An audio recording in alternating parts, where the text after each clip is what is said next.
Okay, hopefully you've seen the first two videos. Now you know what jobs you're going after and what you're signing up for.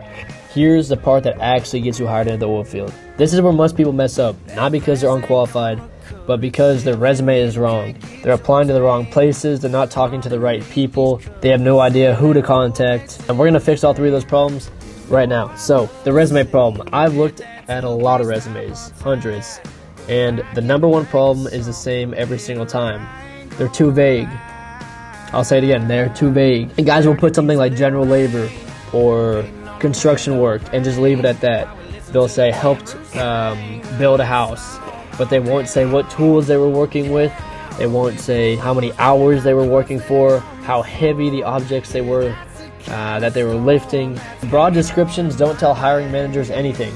Okay, what they need to see is specifics. How much weight you were moving, the work conditions. If you were part of a team, how big was the team? Were you a leader of the team? Was it physical? Was it demanding? This is the stuff that matters because it is the transferable qualities to the oil field. The other mistake is not knowing what's relevant. So a lot of guys will leave off work history that would be relevant.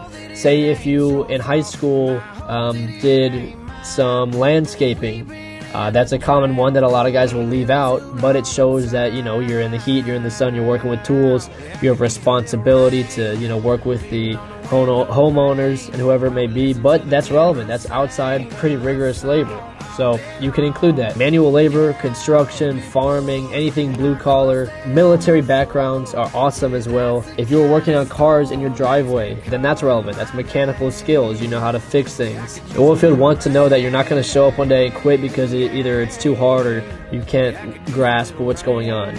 So your history is how you prove that. There are 4 pillars to an oil field resume that I tell everybody. Pillar number 1 is hard work. Prove to them that you've worked hard. That means you've worked long hours and intense heat. Manual labor, show them that. Number 2, the fact that you've worked with a team.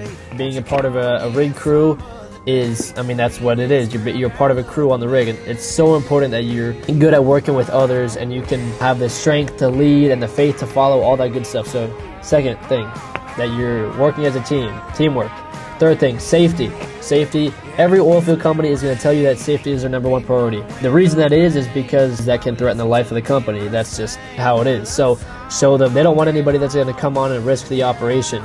So show them that you take necessary steps and put your PPE on and that safety is a priority for you. Make that clear. That's number 3. Lastly is just the mechanical skills. That's, I know how to work on machines. I know how to use tools. If they assign you a task to go change out a rusty bolt or something like that, show them that you have mechanical wherewithal. And even if you don't know everything about the rig, you need to have some grasp of what tools do what and mechanical ability. Hard work history. Number 2, teamwork. Number 3, safety. Number 4, mechanical ability, in no particular order. If I were to reorder that, it'd actually be probably safety, hard work, teamwork, mechanical ability.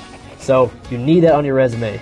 Keep it simple. 1 page, clean formatting, no ChatGPT fluff. Like, I see so many resumes that just say a whole lot of nothing. They take up space saying you're a hard worker who's driven individual, on time for work. Show them that in your actual work history. So that's really important as well. List your jobs in order of importance. So if you worked, right now you're an accountant, but you worked construction before that, put construction first because you want the first thing they see to be the best thing. So top of your resume, most importance to least importance. And don't be scared to just not even include irrelevant work history.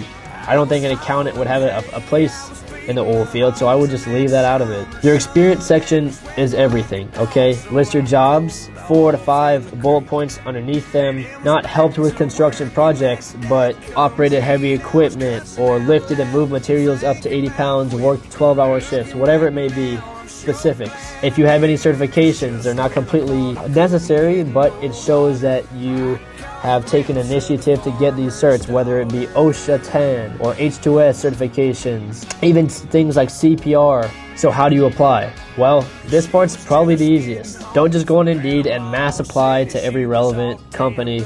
What you need to do is go to the company websites, go to Patterson, go to Neighbors Drilling, go to Halliburton, Latshaw, HMP, Helmerich and Payne. Go to these company websites, click on careers, click on what jobs they have open, and apply to all the jobs that you think you might want.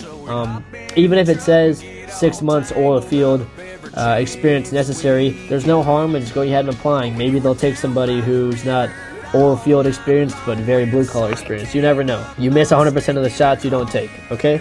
If you know anybody in the industry, like a recruiter or even a bottom of the level worker, they can help you get on if you can have them refer you and vouch for you. That's huge as well. And timing matters as well. Apply during the week, Monday through Friday. Apply during normal business hours, so that, because nobody's making hiring decisions on a Saturday evening. Follow up. If you don't hear back, everyone says, oh, I didn't hear back, so on to the next one. No, follow up. The way I got hired on was by following up 4 times before I heard back, and then I got hired on. You need to be persistent. That's the one thing. If you're not persistent, you're never going to get hired. So what actually gets guys hired? Applying to the right companies, to the right positions, following up, having a good resume, and contacting the emails. The guys who get hired fastest are not always just because they're the most qualified on paper. They're the ones who combine a solid resume, direct access to the right people, because connections equal offers. I personally have had rig superintendents and company recruiters come onto my page on my community and talk directly to the members, and they're hiring guys directly off my community. So that's a great place to go if you're really serious about this whole getting into the oil field thing. Also too, I have one-on-one resume building where you come to me, give me what you have for resume, or if you don't have one at all, then we meet just like this on a Zoom call, and I go through and talk to you and literally send you your finished resume. On my community as well, I send out company listings every single day, job postings that you apply to, and people are getting hired all the time on my community. That's because of the job postings, resume help, and especially meetings with recruiters. I give you contacts into the companies, you get a chance to talk to them, and you get a chance to put a face to a name, and then once they go over your resume, they see it's you, they remember who you are, and you get hired on. That's how it works. I love the company meetings because real recruiters and people that are in charge of hiring get to talk to the hirees and get to hear and answer questions like, why is my resume not getting accepted? I have this, this, and this. Like very specific questions that you can, so I love the company meetings. That's a huge tip. That's such a great tool for anyone looking to get into the rigs. You know. And conveniently, I do have a community where we get people hired onto the oil fields.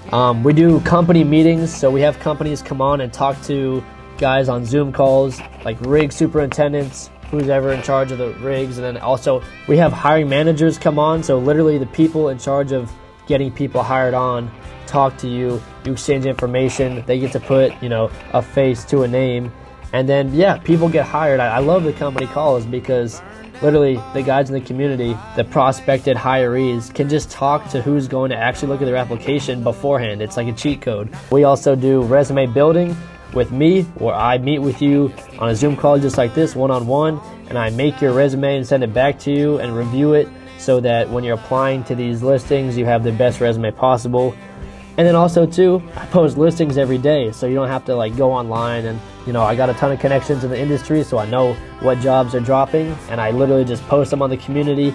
People will apply and then meet with whoever the company rep is. It's a cheat code to getting in. That's all I'm gonna say about that. If you're interested, then the link will be in the description and the comments, whatever down below, you'll see it. So if you're trying to get hired on and use my help, then that's always available. Okay, so to summarize, in order to get hired on, you need to be having a great resume. You need to highlight how you've worked hard in your job, have the resume itself looking good. Number 2, you need to be reaching out to companies with your emails, with any contacts you might have, and showing interest. It doesn't matter if you don't know anyone directly. There's emails available on the company websites, etc. And number 3, you have to be persistent. You have to follow up. No matter how many resumes you send out, no matter how many times you don't hear back, you need to follow up. They want people who want to work. Thank you guys for watching these 3 videos. If you have any questions at all, don't hesitate to drop your comment below. I will get to answering them. And you guys, good luck on applying, and I will see you guys later.